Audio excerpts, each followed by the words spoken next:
Faith is often a belief in things which are impossible according to everything we know about anything at all.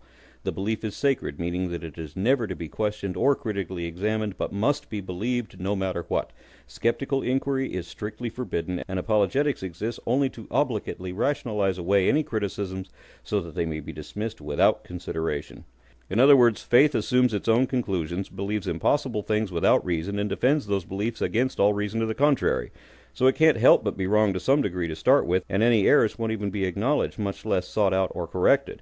So that situation can never improve. However wrong it already is however wrong it forever will be. So faith offers no way to discover the real truth about anything, but it's a great way to stay wrong forever and never admit it even to yourself. Science is completely opposite in every respect. Rather than any need to believe, science is driven by a desire to understand, and the only way to improve your understanding of anything is to seek out errors in your current position and correct them. You can't do that if you claim your initial assumptions are already infallible, and you can't even begin to seek the truth if you won't admit that you might not already know it, or that you don't know it all perfectly already.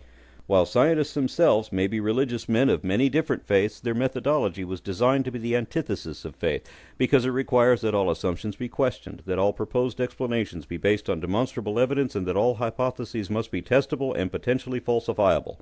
Blaming magic is never acceptable because miracles aren't explanations of any kind, and there has never been a single instance in history when assuming the supernatural has ever improved our understanding of anything.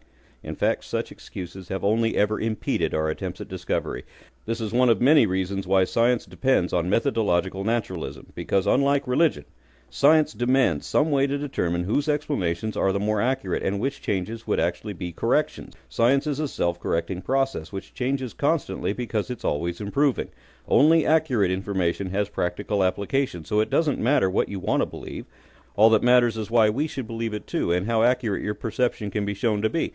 So you can't just make up stuff in science like you can in religion.